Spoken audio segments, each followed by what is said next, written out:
ምንጊዜም ሚዲያ የዕለቱ ጉዳይ ከመጽሐፍት ገበታ ከአድማጮች መድረክ መስታወት የቅዳሜ ወጎችና የተወልደ እንግዳ መደበኛ ዝግጅቶቻችን ናቸው። 703 475 6309 ስልካችን ምንጊዜም ሚዲያ @gmail.com የኢሜል አድራሻችን ነው። ሰብስክራይብ በማድረግ ቤተሰብ ይሁኑ። ምንጊዜም ኢትዮጵያ። ሰላም ጤና ይስጥልኝ። የዕለቱ ጉዳይ ፕሮግራማችን ጀምሯል። በወቅታዊ የአሜሪካ ኢሚግሬሽን ጉዳዮች ላይ መረጃዎችን እንዲሰጠን ጠበቃ ሙሉ ዓለም ጌታቸውን ጋብዣለሁ። ርዕዮት ዓለሙ ነኝ። ተከታተሉን። ሙሉ ዓለም ግብዣይን ተቀብለ ስለተገኘ በጣም አድርጌ ያመሰግናለሁ።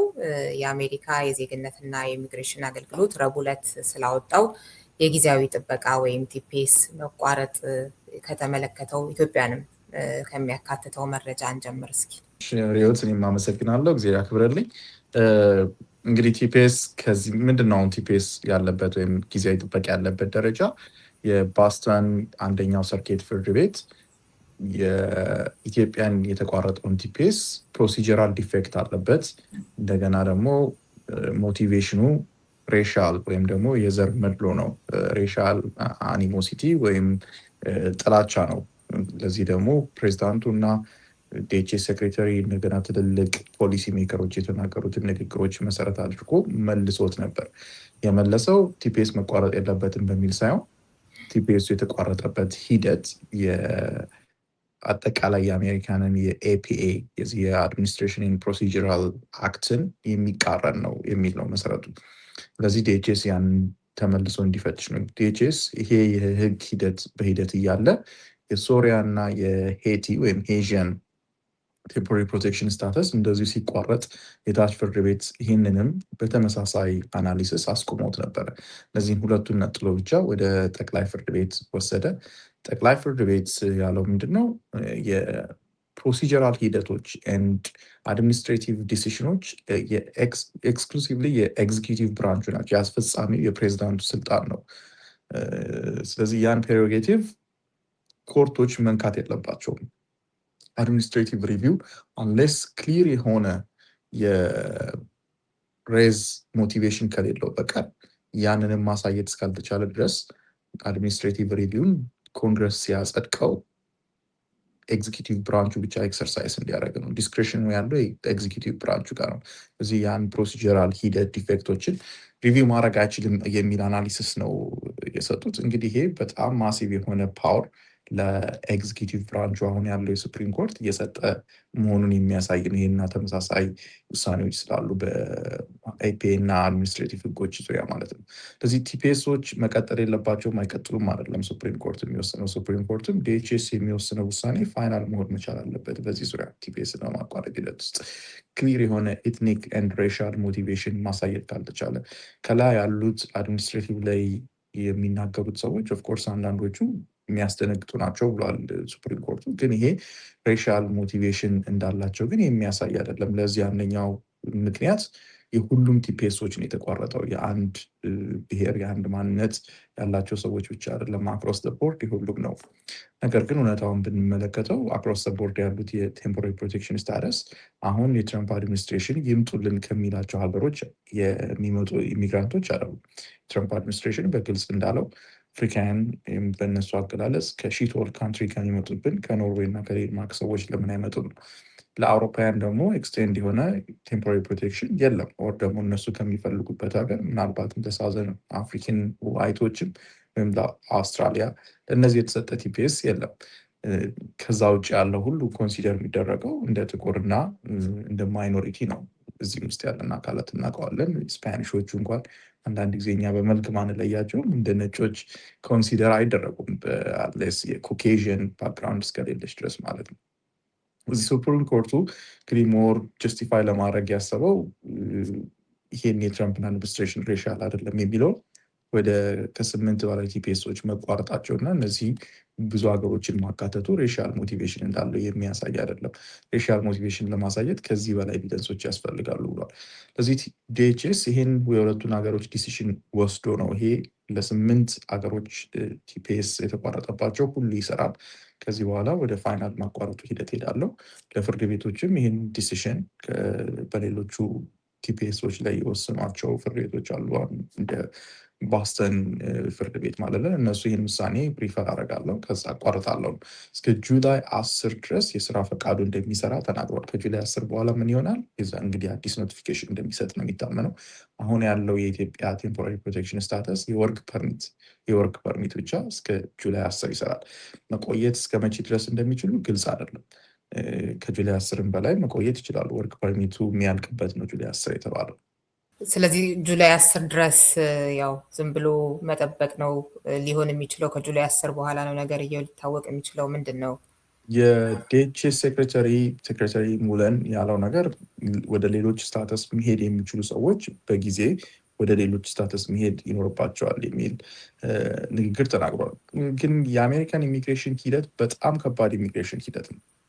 እንዲህ በቀላሉ ከአንድ ስታተስ ወደ ሌላ ስታተስ የምትሄጅበት አይደለም። እጅግ ለጠባብ ካታጎሪ አካላት ብቻ የተዘጋጀ ነው። መግባት የሚችባቸው ኢሚግሬሽን ሂደቶች ኢንክሉዲንግ አሳይለምንም እንኳን ብትመለከች ማመልከት የሚችሉ በ1 ዓመት ነው። ከ1 ዓመት በላይ ካመለከች ሌላ ሪኳርመንቶችን ማሟላት አለብሽ። የፋሚሊ አጀስትመንት ከወሰድሽ አሜሪካ ውስጥ ሆነሽ አጀስት ማድረግ የሚችሉ ይዘር አሜሪካዊ ዜጋ ካገባሽ ነው። ኦር እናት አባት ከሆንሽ ነው። እናት አባት መሆን ብቻ በቂ አይደለም፣ ከ21 ዓመት በላይ ሊሆን ይገባል ልጆች፣ ወይም ደግሞ ልጅ መሆን አለብሽ እና አፕላይ የሚያደርጉልሽ እናት አባቶችሽ እዚህ ሀገር አሜሪካ ውስጥ ዜጋ መሆን አለባቸው። አንቺ ደግሞ ከ21 ዓመት በታች መሆን አለብሽ። እነዚህን ሁሉ ስትመለከች የፋሚሊ ካታጎሪ ራሱ በጣም ለጠባብ አካላት የተዘጋጀ ነው። ኤምፕሎይመንትን ብትወስጂ በጣም ለጠባብ ካታጎሪ ብቻ ሳይሆን ስታመለክች ራሱ ሊጋል ስታተስ አሜሪካ ውስጥ ሊኖርሽ ይገባል እዚህ ሀገር ሆነሽ የምታመለክች ከሆነ። ስለዚህ ወደ ሌሎች ስታተሶች ይሄ አቬኑ አለላችሁ ተብሎ የሚቀርብ አይደለም እውነት ለመናገር ለዚህ ሁሉ ቲፒኤስ ማለት ነው። ሌላው እንግዲህ ከፍተኛ የሆነ ጋፕ አሁን የኛ 6000 ነው ኢትዮጵያ ያጠቃላይ ያሉ፣ ከዚህ ውስጥም ሌሎች ስታተስ ያላቸው ሰዎች በብዛት አሉ። ቲፒኤስ ቲፒኤስ ስር ያሉ ማለት ነው። ልክ ነው። እንግዲህ ኤክስክሉሲቭ 6000 በቲፒኤስ ብቻ ያለ አይደለም። ሌሎች ቲፒኤስ ውስጥ አሉ፣ ግን ሌሎች ስታተሶች ውስጥ ለምሳሌ አሳይለም እና ተመሳሳይ ስታተሶች ውስጥ ያሉ አሉ ፔንዲንግ። ከዛ በተጨማሪ የሄሪን ብትመለከቹ የኤዥያንን ብትመለከቹ ወደ 350 ሺህ አካባቢ ሰዎች ነው ያሉት። ቬንዙዌላን ብትመለከቹ 50 ሚሊዮን ፖፑሌሽን አለ በቲፒኤስ ፕሮቴክሽን ስታተስ ብቻ ማለት ነው። እነዚህን በአንዴ ስታወጪ ያለው ቫኪዩም ሂውጅ ነው። በተለይ የኤዥያን ፖፑሌሽን በኦሪገን እና በሲያትል አካባቢ እንደገና በኦሃዮ አካባቢ ከፍተኛ የጤና ዘርፍ ላይ የተሰማራ አካለው እና የጤና ማርኬቱ በጠቅላላ በእነዚህ ሰዎች ማለት ነው የሚቻል መልኩ የተሞላል ሲኒየሮችን ኬር የሚያደርጉ ማለት ነው። ይሄ የሚፈጥረው ኢኮኖሚካል ክራይስ ከባድ ነው የሚሆነው። ኢቨን ኢፍ ሴክሬታሪ ሙለን ይሄን እንኳን ቢል ወደ ሌሎች ስታተስ መሄድ አለባቸው ቢል የዚህ አጠቃላይ የትራምፕ ፖሊሲ የኢሚግሬሽን ፖሊሲ ማለት ነው አርቃቂና ማስተር ማይንድ የሚባለው ስቴፈን ሚለር ግልጽ ነው ያደረገው። ምንም አይነት ሌላ አቬኑ የለም። ኦንሊ አቬኑ ከሀገር መልቀቅ ነው ያለው እና እንግዲህ ዋይት ሀውስ ላይ በጣም ስትሪክት የሆነ ሬጉሌሽን አለ። ይህን ቫይስ ፕሬዚዳንቱን ጨምሮ የሚጋራ ነው። ኦፍኮርስ ትራምፕ እንደዚህ አይነት ጠንካራ የሆነ የፖሊሲ አስተሳሰብ የለውም ወይም ካምስ ኢሚግሬሽን፣ ግን ብዙ በዚህ ጉዳይ ላይ ደግሞ እሱ የመወሰን ፍላጎት ስለሌለው፣ ፍላጎት አቅሙ አለው ፕሬዚዳንት ነው፣ ግን ፍላጎት ስለሌለው ለእነዚህ ሰዎች የተተወ አጀንዳ ነው። አንዳንድ ጊዜ የቢዝነስ ሰዎች ዳይሬክትሊ ትራምፕ ጋር እየደወሉ ኢንፍሉዌንስ ያደረጉ ስቲፈን ሚለርን ያስቆሟቸዋል። ግን እነዚህ ኤክስፐርቶች እና ደፋሮችም ስለሆኑ ሎያልም ስለሆኑ ለትራምፕ ዌንኤቨር ፕሬዚዳንቱ በማያቸው ሉፖሎጂ የተጠቀሙ አጀንዳቸውን ያሳካሉ። ስትሮንግ የሆነ አቋም ነው ያላቸው ኢንክሉዲንግ ቫይስ ፕሬዚዳንት ማለት ነው። ስለዚህ አይ ዶንት ቲንክ ሌሎች ጠንካራ የሆኑ አቬኖች ይኖራሉ ብዬ አላስብም። ወደ ሌላ ቶሎ የሚጃል ሜይ ቢ የኢትዮጵያን ኮሚኒቲ እዚህ ውስጥ ያለው በጣም አነስተኛ ስለሆነ ምናልባት አሳይለም ውስጥ ለጊዜው ሊገባ ይችላል። ያም የራሱ ታፍ ሲቹዌሽን አለ። አንዳንዶቹን ቀጥታ ወደ ፍርድ ቤት ሊልኳቸው ይችላሉ ዋንስ ቲፒኤሱ እንደተቋረጠ። ከዛ ሪሙቫል ፕሮሲዲንግ ላይ ዲፌንሲቭ አሳይለም ማስቀጠል ማለት ነው። ያው ቀደም የልጅ የቤተሰብ ጉዳይ ስታነሳ በቀደሙ የጠቅላይ ፍርድ ቤቱ ከበርዝ ራይት ሲቲዝንሽፕ ጋር በተያያዘ ያሳለፈው ውሳኔ እሱን ላይ እስኪ የተወሰነ መረጃ ስጠን። እንግዲህ የሚጠበቅ ውሳኔ ይመስለኛል የፍርድ ቤቱ የወሰነው ውሳኔ። እኔ እንደውም በጣም የገረመኝ ብዙ የሱፕሪም ኮርት ጀስቲሶች ይህን የበርዝ ራይት ሲቲዘንሽፕን ደግፈው ይወጣሉ ብዬ ነበር ያሰብኩት። ያ አልሆነም። ከኮንዘርቫቲቮቹ 2 ብቻ ነው ወደ ሊብራሎቹ የገቡት። ጀስቲስ ሮበርት እና ባሬትስ ናቸው ሁለቱ። ሴቷና እንግዲህ የሮበርት ፍርድ ቤት እንደሚባለው ሮበርት ነው ወደ 3ቱ ሴቶች የሄደው። ሌሎቹ በጠቅላላ ከ9 ውስጥ ማለት ነው 5 ብቻ ነው ሳፖርት ያደረጉት። 4ቱ ይሄን ነገር ተቃውመዋል። መቃወም ብቻ ሳይሆን እንግዲህ በተለይ እንደ ጀስቲስ ቶማስ ክላረንስ ጠንካራ አቋም ነው። በዚህ ወደ 91 ፔጅ ነው ዲሰንቱ ብቻ ተቃርኖን ብቻ የጻፈው። ምናልባት ይሄ ጀስቲስ ቶማስ ከጻፈው ረዥሙ ዲሰንት ወይም ደግሞ የተቃውሞ ውሳኔ ውስጥ ትልቁ ነው። ከዚህ በፊት በ20 በጣም አጭር ጽሁፍ ነበር የሚጽፈው።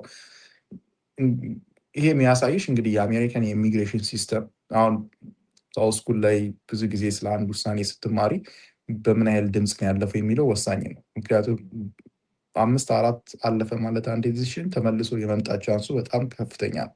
ይሄ ጥያቄ ወደ ፍርድ ቤት ተመልሶ መጥቶ የመገልበጥ ቻንሱ ማለት ነው። እና ኔክስት ታይም ምናልባት አሁንም ሪፐብሊካኖች ቢመረጡና ከነዚህ ከ3ቱ ሴቶች መካከል አንደኛዋ ሪታየር ብታደረግ ወይ በሞት ብትወጣ አድርገውና ኮንዘርቫቲቭ ከገባ ይሄ ዲሲሽን ትራምፕ እንደሚፈልገው የመሆን እድሉ ከፍተኛ ነው።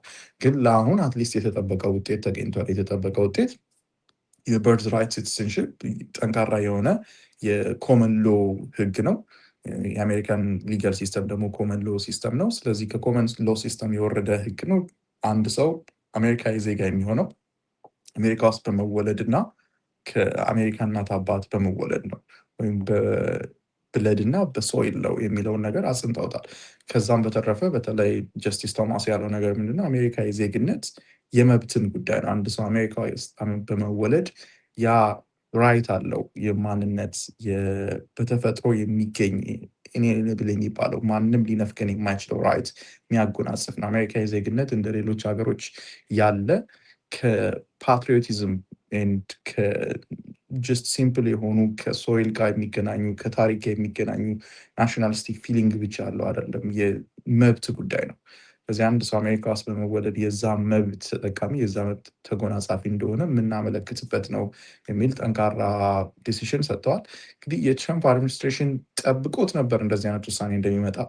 ምክንያቱም ይሄ ኬዝ ብቻ አይደለም፣ በጣም ለተለያዩ ጊዜዎች በአሜሪካን ሂስትሪ ውስጥ በርዝ ራይት ሲቲዝንሽፕ ወደ ፍርድ ቤት ሄዶ ነበር እና በተለያየ ጊዜ ፍርድ ቤቶቹ ኖ ብለዋል፣ ህጉን አክብረዋል። ስለዚህ አሁንም የመገልበጥ ቻንሱ ተመሳሳይ እንደሚሆን ኤክስፔክት ያደረጉት ይመስላል። ለዛም ይመስላል ፍርድ ቤቱ ይህን ውሳኔ ከመስጠቱ በፊት ወደ 4-5 ውሳኔዎችን ለቀዋል።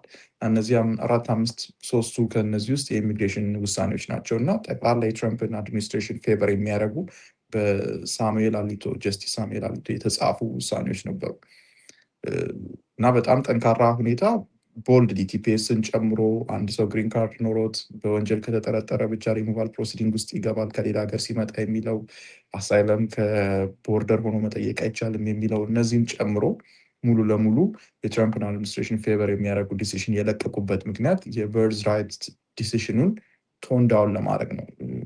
እንደሚናደድ ስለሚታወቅ የትራምፕ ከዚህ በፊት ከአንቺ ጋር ባደረግናቸው ውይይት ይመስለኛል 2 ዲሲሽኖች ናቸው የትራምፕ ዲሲሽን ላይ በጣም ትልቅ ቁም ነገር ትራምፕ ሲመጣ ወደ ስልጣን ነው። የመጀመሪያው ታሪፍ እና የታሪፉን ፍርድ ቤት አይሆንም ብሎ ታዲያ ያንተ ስልጣን ነው። ታክሴሽን ባይ ኔቸር የህግ አውጪው ነው የኮንግረስ ነው ብለውታል።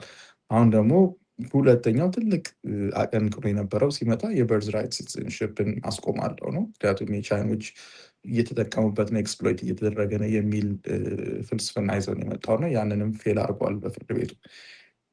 እንግዲህ አንዱ የሚያሳየን ፕሮባብሊ ዳኞቹ የወሰኑት ውሳኔ ሂስቶሪካሊ ይዩትም አይመልከቱትም አይደል ነው። ግን የአሜሪካን ህግ ማጽናት ብቻ ሳይሆን አንደኛ የእነሱ ካልኩሌሽን ለምሳሌ ይህን ሲቲዝንሽፕ ወይም በርዝ ራይት ሲቲዝንሽፕን መጀመሪያ ያሰቡት አካላት ሲያስቡት ሜይ ቢ አሁን ያለውን ሲቹዌሽን አንቲሲፔት አድርገውት ላይሆን ይችላል። ግን ኔክስት ደግሞ ከዛሬ 20-30 ዓመት በኋላ ወይም 50 ዓመት በኋላ የሚኖረውንም ነገር አሁን ያሉ ሰዎች አንቲሲፔት ላያደርጉ ይችላሉ። ምናልባት የዛሬ 50 ዓመት በጣም ዛሬ አሜሪካ ውስጥ መወለድ የሚፈልጉ ሰዎች የማይፈልጉበት ሁኔታ ሊፈጠር ይችላል። አሁን የምናየው ትሬንድ ደግሞ ያን ይሄ ራሱ ከቀጠለ በጥቂቱም ይጠቁማል። እውነት ለመናገር ለምሳሌ አይ ዶንት ቲንክ እኔ የዛሬ 10 ዓመት ቻይኖች አሜሪካ ውስጥ መወለድ የሚፈልጉ አይመስለኝም። አሁን ሀገራቸው እየሄደችበት ባለው ማሲቭ የሆነ ዴቨሎፕመንት ማለት ነው። ለምሳሌ አንድ ኤግዛምፕል መስጠት የዛሬ በ1980 የአሜሪካ የፐርቼዚንግ ፓወር ቻይናን በ10 እጥፍ ይበልጥ ነበር። አሁን የቻይና ፐርቼዚንግ ፓወር አሜሪካንን በ40 እጥፍ ይበልጣል። እና ማሲቭ ኢንፍራስትራክቸር ቢባል ኦንሊ ቲንግ ሁለት ነገሮች ናቸው አሜሪካንን አሁን ሱፐር ፓወር አድርጓት ያለው ከቻይና አንጻር። አንደኛ ሚሊተሪ ካፓሲቲ ነው፣ ሁለተኛ ፋይናንሻል ሲስተም ነው። የዶላር ዓለም አቀፍ የግብይት ሂደት እና የዋል ስትሪት የፋይናንሻል ማርኬት ስትራክቸር ናቸው። እና እነዚህ ላይ ደግሞ አሁን በተለይ የሚሊተሪ ስትራክቸር እንደምትመለከች ነው ኢራን ላይ የታየው ነገር የሚሊተሪ ሴትአፑ እየተለወጠ ነው። ፋይናንሻል ሴክተሩ ብቻ ይቀራል ማለት ነው። ዊዝን 10-20 years ምናልባት አሁን የሚወስኑት ውሳኔ ይህን ነገር ቢያጠቡት ኖሮ በርዝ ራይት ሲቲዝንሺፕን ቢዘጉት ኖሮ ትልቅ የአሜሪካ አቅም ሊሆነውን የሚችል ነገር የበለጠ ያሳጧት ነበር፣ ያፋጥኗት ነበር። ኢቨን ኢፍ ይህን ፕሬዲክት አድርገው ወስነዋል ብዬ ባላስብም ማለት ነው። አዎ እንግዲህ አሁን ላይ ተኮኖ የሚወሰን ውሳኔ ከሆነ ጊዜ በኋላ ደግሞ ምን ያመጣል አሁን እየተካሄደበት ካለው ነገር አንጻር የሚለው በጣም ቆንጆ ነጥብ ነው። እንደ አይሮን ነው እንደ ህግ ባለሙያ ይህንን ጉዳይ ልትሄድበትም ካልፈለግ አትሄድበት፣ ግን ዝም ብለህ አሁን ኤክስፕሎይቴሽን ስትል ወደ አይምሮ የመጣው ነውም እኮ አይደል? የሆነ እኔም ዝም ብዬ ሳስበው የሆነ የሚያዳድድ ነገር ይታየኛል በዚህ አይነቱ መብት ላይ። ለምሳሌ በቃ በየሀገራቸው ህዝቦቻቸውን የሚረግጡ አምባገነኖች ሁሉ ያለ አግባብ የከበረ ሁሉ ልጅ እየወለደ አሜሪካ ላይ ምናምን እሱን ነገር ስታስብ እንደው ይገባል ወይ አይነት ነገር እኔ ራሴ ይመጣብኛል። እና ኤክስፕሎይት አልተደረገም ወይ ልክ ነው አይነት ነገር ግን ምን ተወጥሮ ያለው ግን you have to understand አንድ ነገር እኔ አንድ ሲስተም በዚህ ዓለም ላይ ነገርኝ ኤክስፕሎይት ማይደረግ አንድ ሲስተም የለም። ኤኒ ሲስተም ኤክስፕሎይት ይደረጋል። ኤኒ ሲስተም the only thing አናሊሲስ ሰሪ ማድረግ ያለብሽ ኦኬ ምንድነው ፌቨር የሚያደርገው በዚህ ሂደት ውስጥ? ለምሳሌ የአንድ ሰው አሜሪካ ውስጥ መጥቶ አይወለድ ብንል የሚጎዳው ምንድነው? ምን አይነት ማለት ይሄ አገሪቷ ከቆመችበት ስትራክቸራል ሂደት አንጻር መገመት ይኖርባቸዋል። ምክንያቱም አሜሪካን ስታብሊሽ ሲያደርጉ የተለያዩ ሰፓሬት የሆኑ ስቴቶችን አምጥተው አንድ ላይ የሰካኩት። ስለዚህ አሜሪካ በሜጀር ደረጃ አቮይድ ለማድረግ ያሰቡት ነገር አምባገነንነትን እና ይህም ከአምባገነንነትን ለማስወገድ ደግሞ ከአይዲያ ጋር ከሀሳብ ጋር ሀገሪቷን ስትራክቸር ማድረግ መቻል አለባቸው። ምክንያቱም ሀገርሽን ከታሪክ ጋር ከጀግንነት ጋር ከምድሩ ጋር ብቻ የምታቆራኝ ከሆነ ለአምባገነንነት በጣም የቀረበ ሀገር ነው እየመሰረትሽ ያለሽ። ግን ከአይዲያ ጋር አሜሪካ ማለት አይዲያ ነው፣ ዲሞክራሲ ነው፣ ነፃነት ነው የምትይ ከሆነ ግን አንደኛው ሁል ጊዜ ፋይት የሚያደርግ ለመብት የሚታገል ያን ሀገር ሀገሬ ብሎ የሚወስዱ አካላት ይፈጠራሉ። ሁለተኛ የሲቪል ዎርን ታስቀሪያለሽ። ምክንያቱም በአምባገነንነት አንዱ ድል የሚሰጠው የእርስ በእርስ ግጭት ነው። ብዙ ሀገሮች ደግሞ ዓለም ላይ የወደሙት በእርስ በእርስ ግጭት ነው። ስለዚህ እነዚህ ነገሮች ለማስቀረት የተጠቀሙበት የሲስተም ስትራክቸር ነው። ይሄ እነሱ ማለት ይሄ አንድ ሲስተም ነው፣ ግን ብዙ ሌሎች ሲስተሞች አሉ። ስለዚህ ሲስተሙ ኤክስፕሎይት አይደረግም።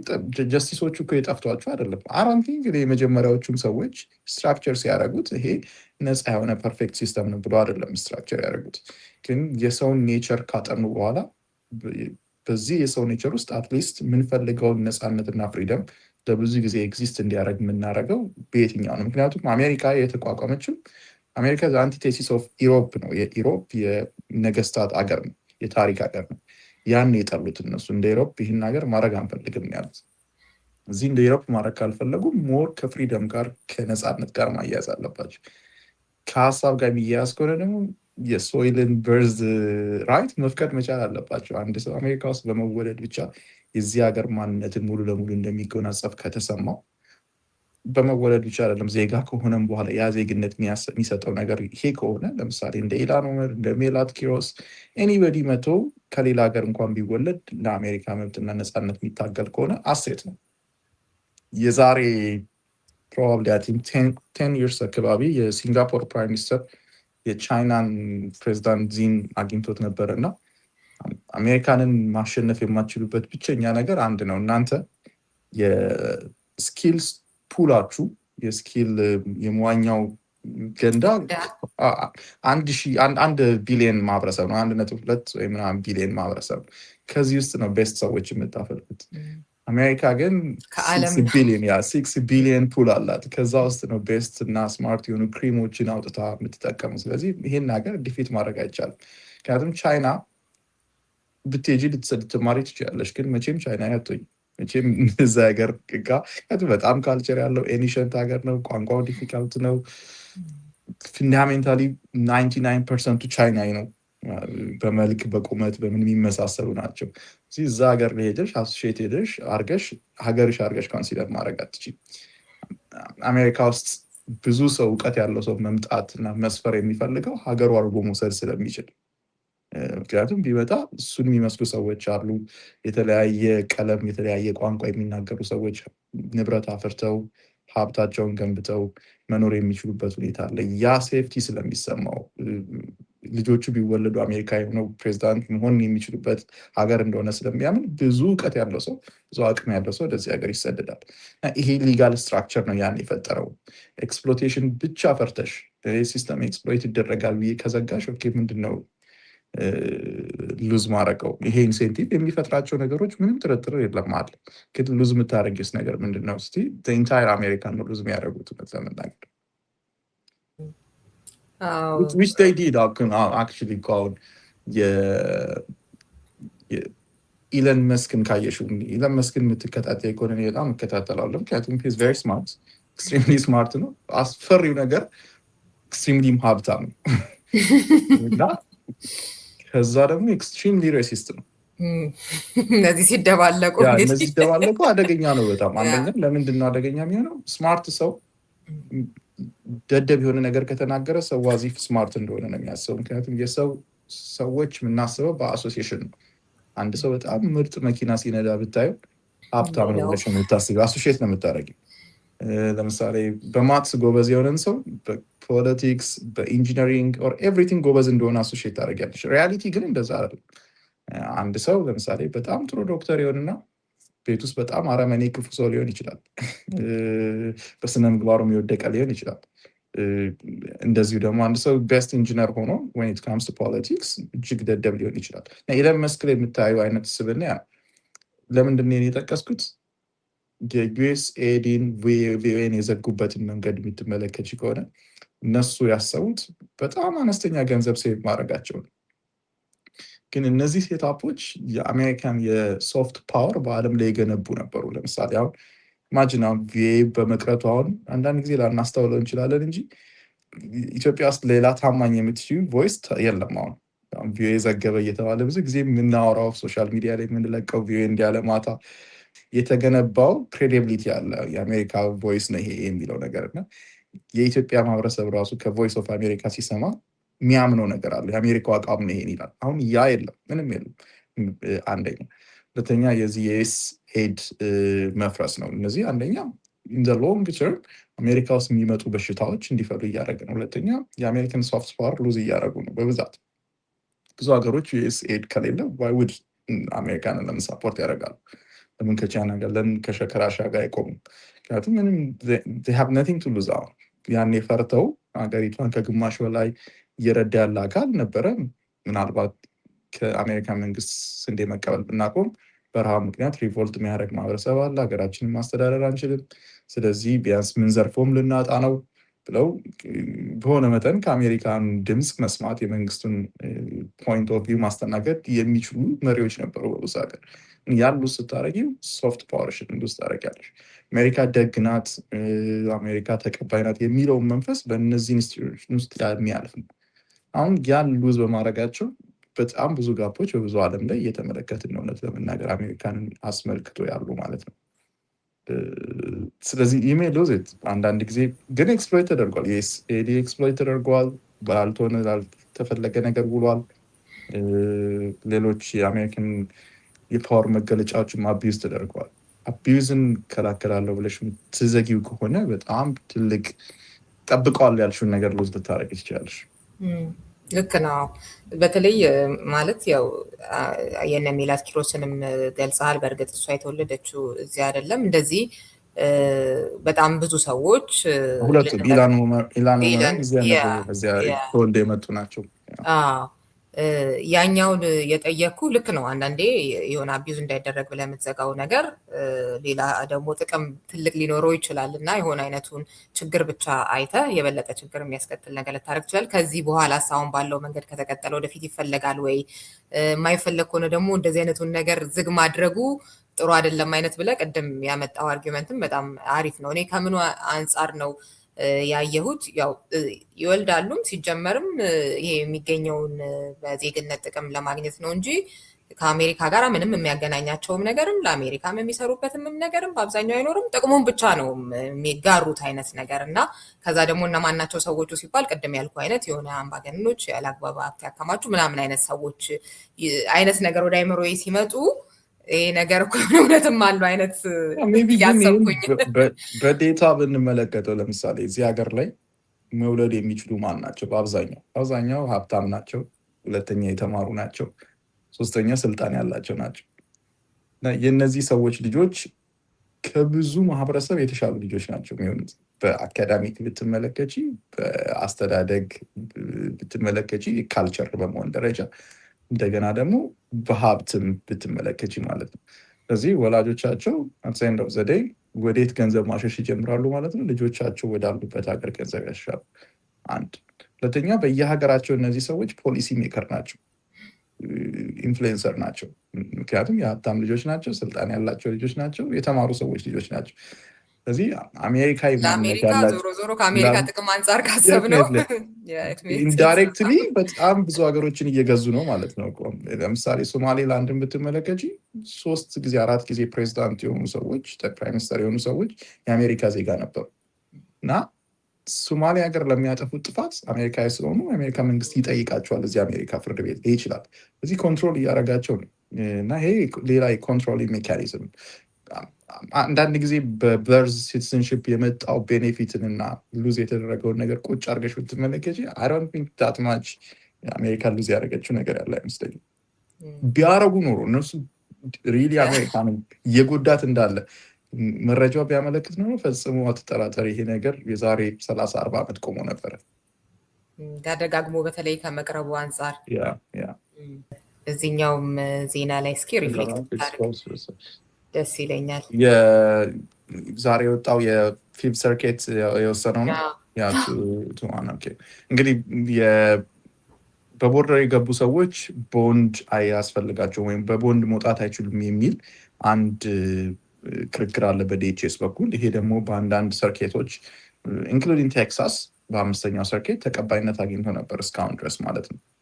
8ኛው ሰርኬት የዚህ ሚኒሶታን እና ተጓዳኝ ሚድ ዌስት ላይ ያሉትን ይህን ውሳኔ ያሳልፈው ነበር። በቦንድ መውጣት አይቻልም። አንድ ሰው በቦርደር ከገባ ከታሰረ የፍርድ ቤቱ ሂደት እስከሚያልቅ ድረስ በቦንድ አይወጣም ብለው አሁን 1 ዓመት 2 ዓመት እስር ቤት ውስጥ ያሉ ኢትዮጵያውያን ኤርትራውያኖች የብዙ ሀገር ዜጎች አሉ። በ100 ሺህ ኦልሞስት አሁን ስንት ነው 58 እስከ 80 ሺህ የሚሆን ሰው እስር ቤት ውስጥ አለ። ከእነዚህ ውስጥ 80 በመቶ ምንም አይነት የክሪሚናል ሂስትሪ ወይም ኮንቪክሽን የለውም አሜሪካ ውስጥ ተሰዶ ከመምጣት ውጭ ማለት ነው። ስለዚህ አሁን ዲኤችኤስን መልስ እንዲሰጥ ያዘዘው የ5ኛው ሰርኬት ምንድን ነው ለ90 ቀን ማሰር ይቻላል። በቦርደር የገባ ኢሊጋል የሆነ አንዶክመንትድ የሆነ ሰው በ90 ቀን ውስጥ ኤክስፒዲየት አድርጋችሁ ፕሮሰሱ ማያልቅ ከሆነ ግን መፈታት ይኖርበታል በቦንድ ማለት ነው። ስለዚህ በቦንድ ወጥቶ አንሌስ ፍላይት ሪስክ ካልሆነ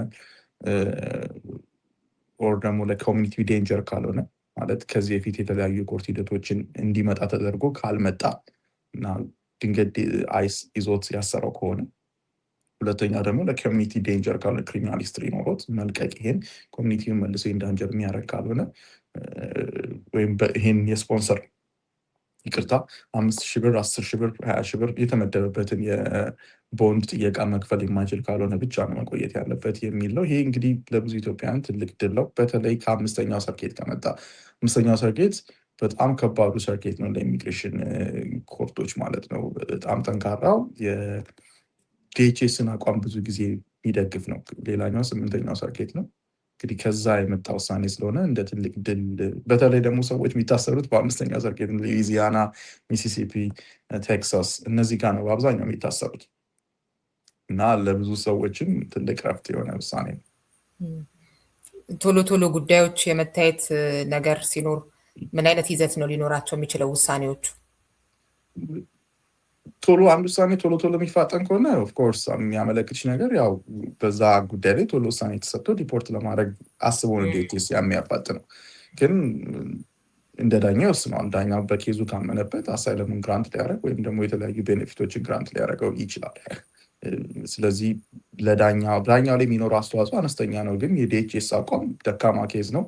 ስለዚህ በቶሎ ይህን ነገር ኤክስፒዲየት አድርገን መጨረስ አለብን የሚል አቋም እንዳለው የሚያሳይ ነው። ሁሉ ጊዜ ባይሆንም በአብዛኛው። አይሲን በተመለከተ ሌላ የምትነግረን ተጨማሪ መረጃዎች? ያ እንግዲህ የዲኤችኤስ ሴክሬታሪ የነበረችውን ሴክሬታሪ አሁን ከወረደች በኋላ የቶሾሞ ሙለር ሴናተር የነበረው ማለት ነው፣ አንዱ ያደረገው ነገር የዲኤችኤስን ኦቶኖሚ መጠበቅ ነበረ። ውሳኔዎች ከዋይት ሀውስ በላይ በዛው በዲኤችኤስ እንዲወሰኑ ማድረግ ነበር። ኢቨን ኢፍ በዋይት ሀውስ የዲኤችኤስ አማካሪ ስቲቨን ሚለር ቢሆንም ማለት ነው። እና ተቃውሞ በተለይ ሚኒሶታ ላይ የሞቱት 2 ሰዎች ያሳደረው ተቃውሞ እና ሚዲያ ላይ ወጥቶ ስፔሲፊክ ላይ እነዚህ ሰዎች ቴሮሪስት ናቸው ብሎ መናገሩ ብዙ ባክፋይር አድርጎ ነበር። ትራምፕንም ፖፑላሪቲን ጎቶ ነበር። በዚህ ምክንያት ስቲቨን ሚለር አንደር ዘ ቴብል ወይም ደግሞ ራሱን ትንሽ አርቆ ነበር ከኢሚግሬሽን ሂደት። ከዛ በፊትም ግን ይሄን አንዱ የፈጠረው ነገር በተለይ በጣም አግሬሲቭ የአይስ ኦፕሬሽንን የፈጠረው ዋይት ሀውስ በቀን 3000 ሰው መታሰር አለበት የሚል ኮታ አስቀምጦ ነበር። ያን ለማሟላት ጥረት እያደረጉ የነበሩ ማንኛውንም ሰው የሚያስሩት ማለት ነው። ሙለር ከመጣ በኋላ ያን ፖሊሲ በትንሽ መልኩ አለስልሰውት ነበረ። እሱም ሞር ፍርድ ቤት ላይ ወር ደግሞ ኢንፎርስመንት ሂደቶች በጣም በተወሰኑ ቦታዎች ብቻ ተቀዛቅዞ ነበር። አሁን መልሶ ስቴፈን ሚለር እያሸነፈ ይመስላል ዋይት ሀውስ ላይ። ድጋሚ እሱ ዲኤችኤስን የመቆጣጠር አዝማሚያ እያሳየ ነው። ለዚህ በቅርብ ለዲኤችኤስ የተላለፈው ማስረጃ ትዕዛዝ አይስ በያንስ የእስር ኮቱን በየቀኑ ኖቲፋይ ማድረግ እንዳለበት እና ኢንቴንሲፋይ ማድረግ እንዳለበት ነው። ስለዚህ ሞር እስሮችን ልናይ እንችላለን። በእርግጥ የዛሬ የቴክሳስ ውሳኔ ግን ሪሊፍ የሚሰጥ ነው። አትሊስት ከ90 ቀን በላይ አንድ ሰው ላይታሰር ይችላል። ግን 90 ቀን ቀላል አይደለም። ራሱ 2፣ 3 ቀንም 10 ቀንም መታሰር ቀላል አይደለም። በተለይ ሜዲካል ኢሹ ላለባቸው ሰዎች፣ ለሌለባቸውም ሰዎች ቦታው ከባድ ነው። ስለዚህ ከእንደገና የአይስ ኢንፎርስመንትን ልናይ እንችላለን አሁን ባለው ዜና መሰረት ማለት ነው። የሚሞቱ ሰዎችም ቁጥር እንደዚሁ ያሻቀባል። የዩኤን ሂማኒቴሪያን ድርጅት ኃላፊ የዲኤችኤስ ዲቴንሽን ሴንተሮች ምርመራ እንዲደረግባቸው አዟል። አሁን ትራምፕ ከመጣ ጀምሮ ከ52 እስከ 60 ሰው ዲቴንሽን ሴንተሮች ውስጥ ሞተዋል እና በአብዛኛው የነዚህ ከሕክምና ጉድለት ከአያያዝ ችግር የመጡ ናቸው። አንዳንዶቹ ደግሞ ሜዲካል ኢሹ ያለባቸው ይህንንም እየተናገሩ መድኃኒታቸውን እንዲወስዱ ባለመፍቀድ የአይስ ኦፊሰሮች እስር ቤት ውስጥ አንቀው የገደሉትን ግለሰብ አለ በማፈን ማለት ነው። ብዙ ማጠብቂው ሂደቶች የተፈጸሙበት ነው እና እነዚህን ሁሉ እንዲጣራ አዟል። እንግዲህ የምንመለከተው ይሆናል። ይህን እንግዲህ በተለይ ቴሌግራምህ ላይ፣ ፌስቡክህ ላይ በተለያዩ ሶሻል ሚዲያ አማራጮች የተለያዩ መረጃዎችን ትሰጣለህ እና በርካታ መረጃዎችን እዛ ላይ እንዲከታተሉ አድማጮቻችንን መጋበዝ እፈልጋለሁኝ። ከሰጣቸውስ ለምሳሌ የኤፍ1 ተማሪዎች ወደ ኤች1 ቢ ስታተስ ለሚያደርጉት ዝግጅት የተዘጋጀ ዝርዝር መመሪያን በተመለከተ ሼር ያደረግከው እና ሌሎችም ጉዳዮች አሉ፣ ተከታተሉት ለማለት ትፈልጋለሁኝ። ግን አንተ በዚህ ፕሮግራም ቢታወቅ ሰሞነኛ ጉዳይ ነው አድማጮቻችን ቢያውቁት የምትለውን ትጨምርልን እና አንተን ደግሞ በዚህ ሊያገኙኝ ይችላሉ የምትለውንም አክለህበት እንለያያለን። እሺ፣ ምናልባት አንድ አሁን የሱፕሪም ኮርት ውሳኔ ያ ነው ትንሽ የሚያሳስበው የግሪን ካርድ ሰዎችን አስመልክቶ። ግሪን ካርድ ላይ ያለ ሰው በማንኛውም ወንጀል ከተጠረጠረ እና ቻርጅ ከተደረገ ምንም እንኳን ወንጀለኛ ነው ተብሎ ባይታሰብም ከሀገር ከወጣ በኋላ ሲመለስ ወደ ሪሙቫል ፕሮሲዲንግ ማስገባት ይችላሉ የቦርደር ኤጀንቶች ማለት ነው። ቦርደር ኤጀንቶች ማለት ኤርፖርት ላይ የኢሚግሬሽን ዶክመንቶቻችንን፣ ፓስፖርታችንን፣ ግሪን ካርዶቻችንን ቼክ የሚያደርጉ ማለት ነው እና ስንገባ ክሪሚናል ሂስትሪያችን ያልተጠናቀቀ እና ነፃ ያልወጣን ከሆነ ወደ ሪሙቫል ፕሮሲዲንግ አስገብተውን እንደ ገና አራይቭ እንደሚያደርግ ኤሊያን ኮንሲደር ሊያደርጉ ይችላሉ እና በዚህ ምክንያት የወንጀል ኬዛችሁ ወይም ደግሞ ቻርጅ የተደረጋችሁ ሁል ጊዜ አንዳንድ ጊዜ ሰዎች ያለ ወንጀል ቻርጅ የሚደረጉ ሰዎች አሉ። በተለይ በእኔ አይነት ስራ ውስጥ ስትሆኚ በየቀኑ የምትሰሚያቸው አሉ። በዶሜስቲክ ቫዮለንስ አንዱ አንዱን በጥል ውስጥ ለመበቀል የሚያደርጋቸው ነገሮች አሉና እንደዚህ አይነት ስኬጁልድ የሆነ ፕላን ያላችሁ ሰዎች ከሌሎቻችሁ ጋር መናገር ያስፈልጋችኋል። በተለይ የግድ መጓዝ ካለባችሁ ምን ማድረግ እንዳለባችሁ ማለት ነው። ግሪን ካርድ ላይ ብቻ ከሆናችሁ ይሄን ማሳሰብ እወዳለሁ። እሺ የምትገኝበትንም ብዬ ነበር። በእርግጥ ብዙዎች ያውቃሉ። በቴሌግራም አለው፣ በሶሻል ሚዲያ ፌስቡክ፣ ቲክቶክ ሙሉ ለው በሚል ማለት ነው። ሙሉ ለው በሚል ማግኘት ይችላሉ። ቴንኪዩ በጣም አመሰግናለሁ ሪየት። እሺ ቴንኪዩ ሶ ማች። አድማጭ ተመልካቾቻችን ከጠበቃ ሙሉ አለም ጌታቸው ጋር የነበረኝ ቆይታ ይህንን ይመስል ነበር። ነገ ደግሞ የቅዳሜ ወጎች ዝግጅታችን 11 AM ላይ በተለመደው ሰዓት ማለት ነው፣ በኢትዮጵያ ደግሞ 12 ሰዓት ላይ ከምሽቱ እኔና ተቦርነን እንጠብቃችኋለን። እንድትከታተሉ ከወዲሁ እየጋበዝኩኝ ለዛሬው ሰላም ሁኑ።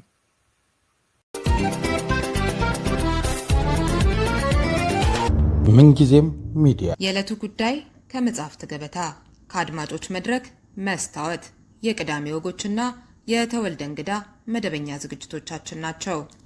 703-475-6309 ስልካችን፣ ምንጊዜም ሚዲያ @gmail.com የኢሜል አድራሻችን ነው። ሰብስክራይብ በማድረግ ቤተሰብ ይሁኑ። ምንጊዜም ኢትዮጵያ።